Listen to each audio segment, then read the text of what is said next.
Hello बच्चों, आज मैं आप लोगों को क्लास 9th की जो आपके पास मैथ्स की एनसीईआरटी की बुक है ना, उसमें आज हम अपना चैप्टर नंबर 8 ही कंटिन्यू करने वाले हैं। Predicting what comes next, exploring sequence and progression.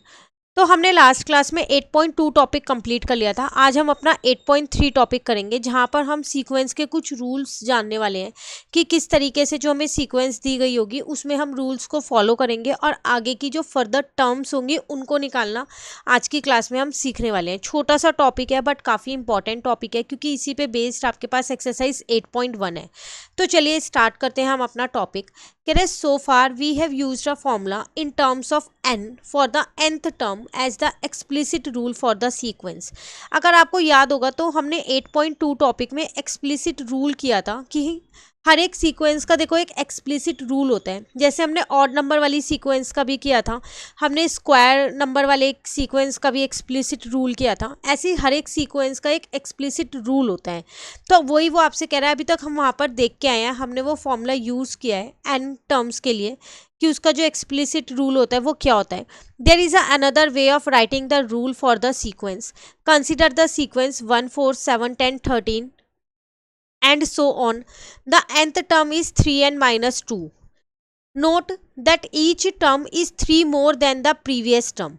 यहाँ पर आपसे क्या कह रहा है कि और भी कई सारे तरीके हैं कि आप सीक्वेंस का रूल लिख सकते हैं। जैसे यहाँ पर अगर आप एक सीक्वेंस को कंसिडर करें 1 4 7 9 1 4 7 10 और 13, अगर आप इसमें देखें तो जो इसकी nth टर्म होगी ना, उसके लिए आपने यहाँ पर एक रूल बना दिया 3n minus 2। ऐसा आपने क्यों किया?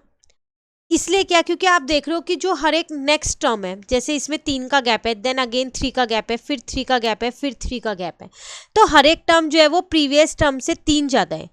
दस T2 is equals to T1 plus 3। जो भी T1 होगा उसमें हम क्या कर देंगे, +3 कर देंगे। T3 के केस में हम क्या करेंगे, यहाँ पर T2 में 3 प्लस कर देंगे। T4, आप ये समझ रहे हो ना, T1 T2 T3 T4 क्या है, ये टर्म्स है। जैसे आपके पास यहाँ नंबर है 1 4 7, तो ये आपकी T1 है, ये T2 है और ये T3 है। ऐसी T4 T5 T6 चलती रहेंगी। तो अगर आपको T6 निकालना है तो आप क्या करोगे, T5 में 3 को प्लस कर दोगे। अगर आपको T7 निकालना है तो क्या करोगे, T6 में 3 को प्लस कर दोगे। तो जो भी आपकी प्रीवियस टर्म है ना, उसमें आप 3 को प्लस कर सकते हो। ठीक है, 10, तो वही चीज़ आपको यहाँ लिखी है, T2 T3 T4 सब लिखा हुआ है। In journal we can say that, तो हम ये कह सकते हैं कि हम कर क्या रहे हैं, Tn -1 + 3 तो कर रहे हैं।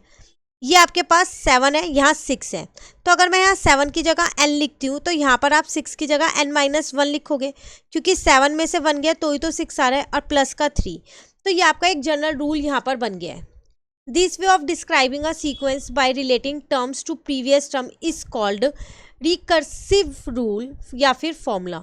जब आप प्रीवियस टर्म से नेक्स्ट वाली टर्म को कनेक्ट करते हो, उससे आप एक नई सीक्वेंस, एक नई टर्म निकाल रहे हो प्रीवियस टर्म से, तो हम उस वाले जो पूरा वो सीक्वेंस है, जिस सीक्वेंस को हम इस तरीके से डिस्क्राइब कर रहे हैं, तो उस सीक्वेंस को हम क्या बोलते हैं, रिकर्सिव रूल या फिर रिकर्सिव फॉर्मूला। ठीक है, if you know earlier term of the sequence then you can find the next term using this rule. तो अगर आपको सीक्वेंस की पहले की टर्म्स पता है तो आप आगे की नेक्स्ट टर्म्स बहुत ईजिली निकाल सकते हो। Note that the earlier term need to be known to us to use the recursive rule to find the next term. But एक चीज़ का यहाँ ध्यान रखना, प्रीवियस टर्म पता होनी चाहिए, तभी आप आगे की नेक्स्ट टर्म निकाल सकते हो, नहीं तो निकालने में आपको दिक्कत होगी। ठीक है, अब आपको यहाँ पर एक एग्जाम्पल नंबर 3 दे रखा है। इस एग्जाम्पल में आपसे क्या कह रहे हैं, यहाँ पर इस एग्जाम्पल में आपसे यहाँ पर क्या बोल रहे हैं, find the first 4 term of the sequence given by the recursive rule. आपको एक रूल दे रखा हो, आपको स्टार्टिंग की 4 टर्म्स निकालनी है। आपको फर्स्ट टर्म u1 के नाम से दे रखी है 1 है, और उसके बाद एक फॉर्मूला दे दिया 2un-1 + 3। तो इसका मतलब आपको इस फॉर्मूले में लगा के बाकी की 4 टर्म्स निकालनी है। तो देखो, आपको यहाँ पर u1 दे रखा है, कितना दे रखा है, वो 1 दे रखा है। ठीक है, और यहाँ पर जो जनरल फॉर्मूला मुझे दे रखा है वो दे रखा है यहाँ पर un इज इक्वल्स टू में 2un-1 प्लस का 3। तो अब आप बाकी की टर्म्स बहुत इजीली निकाल सकते हो। कैसे, अगर आप यहाँ n की जगह 2 रखते हो तो यहाँ पर भी आप n की जगह 2 रखोगे, तो u2 आपके पास कितना आ जाएगा, यहाँ पर 2u1 प्लस का 3। अब U1 आपको क्वेश्चन में ऑलरेडी 1 गिवन था, तो मैंने यहाँ 1 लिख दिया और ये 2 ऐसी है इसके साथ, तो 2 1 जा 2 प्लस का 3, मेरा U2 की वैल्यू आ गई 5। आपको 4 टर्म्स निकालनी है, तो उन्होंने फर्स्ट वाली 5 निकाल दी। सिमिलरली अब मैं सेकेंड भी निकाल सकती हूँ। अब मैं n की जगह पर 3 लिख ली हूँ। ये मेरी फर्स्ट टर्म थी, ये मेरी सेकेंड टर्म है। अब थर्ड टर्म मैं निकाल रही हूँ, तो u, अब देखो n की जगह पर 3, याद रखना जो नंबर यहाँ n की जगह लिखोगे वही यहाँ पर लिखोगे, चेंज मत करना, ठीक है ना। तो ये आ जाएगा 2u2 प्लस का 3। अब u2 की वैल्यू आपने 5 निकाली है, तो मैंने यहाँ 5 पुट कर दी प्लस का 3, तो आपका आंसर आ गया 13। तो u3 निकल गई। उसी तरीके से आप u4 निकाल सकते हो, तो वो आपकी 29 आ जाएगी। पर इसमें एक चीज़ का ध्यान रखना, अगर आपने u2 गलत निकाली है तो आपकी 3 भी गलत निकलेगी और 4 भी गलत निकलेगी। तो बिल्कुल ध्यान से आपको यहाँ पर सारी टर्म्स को निकालना है, ठीक है यहाँ तक। अब लास्ट में आपसे क्या कह रहे हैं, दस the first 4 term of the sequence are 1 5 13 and 29. Calculate subsequent terms. We can check if 133 is a term of this sequence. तो कह रहा है कि हम और आगे की टर्म्स भी निकाल सकते हैं इसी फॉर्मूले की हेल्प से। साथ के साथ हम ये भी चेक कर सकते हैं कि 133 जो है इस टर्म जो ये है, ये इस सीक्वेंस की कोई टर्म है या नहीं। तो अगर आपको याद होगा, हमने 8.2 टॉपिक में भी ऐसे कुछ क्वेश्चंस किए थे कि हम टर्म्स तो निकाल ही सकते हैं, साथ के साथ हम ये भी चेक कर सकते हैं कि एक पर्टिकुलर नंबर उस सीक्वेंस का टर्म है या नहीं है। कैसे चेक करते थे, अपने जर्नल फॉर्मूले में इसको रख देते थे। जैसे यहाँ पर मेरे पास फॉर्मूला है un is equals to 2un-1 plus का 3 है ये। अब अगर मुझे ये चेक करना है कि 133 जो है वो इसकी टर्म है या नहीं, तो मैं यहाँ क्या करूँगी, तो देखो इसमें हमारे को कुछ टर्म्स ऑलरेडी पता है। जैसे अभी हमने अपनी 4 टर्म्स निकाल लिए हैं, 5 13 एंड 29 3 निकाली है, और जो फर्स्ट वाली थी वो 1 मुझे पता थी, तो 1 5 13 and then last one fourth वाली टर्म मैंने 29 निकाली है, ठीक है। अब अगर मैं यहाँ पर ये u4 है मेरे पास, उसी तरीके से अब मैं यहाँ पर अपना u5 निकाल सकती हूँ, तो वो आ जाएगा 2u4 प्लस का 3। तो इसका मतलब 2 इंटू में 29 करोगे प्लस का 3 करोगे, तो 2 9 जा 18, 2 2 जा 4 और एक 5 प्लस 3, तो यहाँ से मेरे पास u5 निकल के आ जाएगा, वो आ जाएगा 61। सिमिलरली मैं अपना u6 निकाल सकती हूँ ऐसी। तो जब आप u6 निकालोगे तो आपके पास u6 जो है वो आपके पास कितना आएगा, 125 आएगा। अब जब आप अपना u7 निकालोगे तो आप लिखोगे 2u6 प्लस का 3, ठीक है। तो 2 इंटू में 125 प्लस का 3 हो जाएगा, तो ये हो गया 253। तब आप ध्यान से देखो, आपके पास जो u6 है वो है 125। इसके आगे की सीक्वेंस अगर मैं यहाँ पर जो ये सीरीज है इसको कंप्लीट करूँ तो ये हो जाएगा 61, फिर आ जाएगा 125, फिर आ जाएगा 253। तो ध्यान से देखो, इसके अंदर कहीं पर भी 133 लाई नहीं कर रहा। वो आपसे पूछ रहा था we can check if 133 is a term of this sequence. 125 के बाद सीधा 253 है, 133 नहीं है। तो इसका मतलब 133 जो है वो इसकी क्या है, यहाँ पर सीक्वेंस में कोई भी टर्म ऐसी नहीं है जिसका जो नंबर है वो 133 हो। तो आप लास्ट में लिख सकते हैं 133 is not a term in this sequence. Clear. तो इस तरीके से अगर आपको एक रूल दे दिया गया है तो आप ये भी बता सकते हो कि कोई भी नंबर उस सीक्वेंस का टर्म है या नहीं है, ठीक है। अब एक और एग्जांपल आपको यहाँ दे रखा है, एग्जांपल 4। इसमें आपसे कह रहा है find the first 4 term of the sequence given by the recursive rule. Again आपको एक रूल दे दिया है और कह रहा है स्टार्टिंग की 4 टर्म्स निकालो, तो अब आप इजिली निकाल सकते हो। जो रूल है वो है आपके पास Sn is equals to Sn-1 bracket में Sn-1 -1।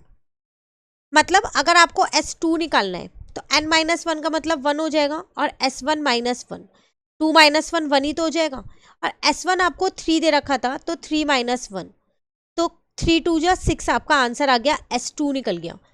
अगर आपको S3 निकालना होगा तो क्या करोगे, Sn-1 है तो 3 -1 2 हो जाएगा S2, और यहाँ पर भी आ जाएगा S2 -1। तो S2 आपने 6 निकाला है तो 6 -1, 6 -1 इज 5, 5 इंटू में 3 आपके पास 30 आंसर आ गया।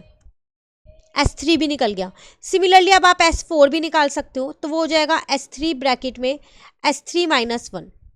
तो S3 आपने 30 निकाला है, अब ब्रैकेट में आ जाएगा 30 -1 जो कि 29 होता है। 29 को 30 से इंटू कर दो, 870 आपका आंसर आ गया।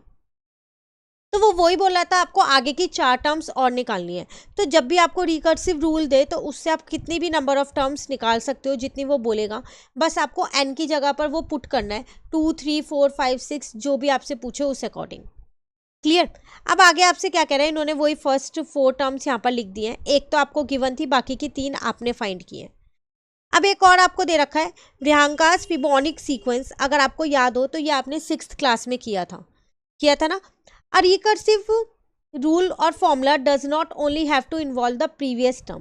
देखो जो ये रूल और फॉर्मूला आप करके आ रहे हो इसमें सिर्फ ये नहीं है कि आपको प्रीवियस टर्म पता होनी चाहिए, it could involve the previous 2 और मोर टर्म। ऐसा भी हो सकता है कई बार सिर्फ एक टर्म नहीं, बाकी की पीछे की 2 या 2 से ज़्यादा टर्म्स पता होनी चाहिए, तभी आप आगे की टर्म को निकाल पाओगे। जैसे the most famous example of such sequences v1 v2 v3 where v1 is 1 v2 is 2 and v3 अब हमें निकालना पड़ेगा। तो इस केस में व्याहंकास जो सीक्वेंस होती है, इसके जो नंबर होते हैं, इसमें हमें स्टार्टिंग की 2 टर्म्स पता होनी चाहिए, तभी हम थर्ड टर्म निकाल सकते हैं। और वो कैसे निकालते हैं, ये इनका वो रूल है, vn is equal to vn-1, मतलब जो भी ये वाला नंबर है उससे पहले वाला नंबर, और n-2 मतलब इससे भी एक और पहले वाला नंबर।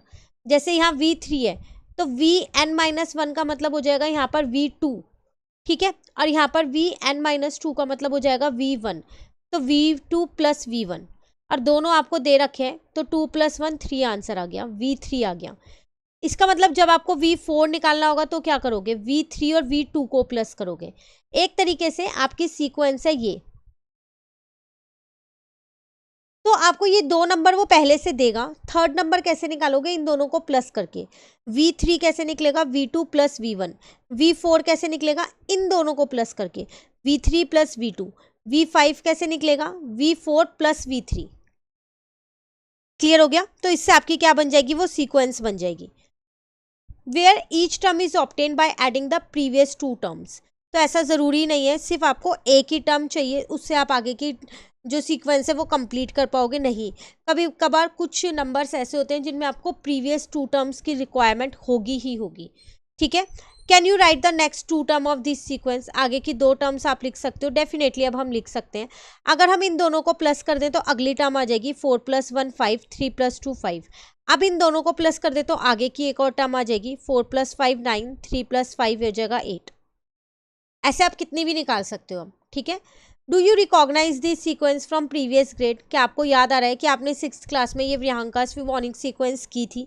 तो ये वही सीक्वेंस है जो यहाँ आपको बता रखे है, लेकिन उन्होंने तरीका बताया कि इस सीक्वेंस को हम लोग कैसे निकालते थे। ठीक है। उसके साथ साथ आपको ये बताया गया कि ये सीक्वेंस आई कहाँ से थी, किसने इसको डिस्कवर किया था, कहाँ कहाँ पर ये यूज़ की गई थी। तो इसकी जो हिस्ट्री है वो आप लोगों को यहाँ पर पूरी बता रखी है। एक बार इसको आप सेल्फ रीड कर लेना, इसमें कुछ भी ऐसा टॉपिक नहीं है अब आगे जो आपको समझाना है।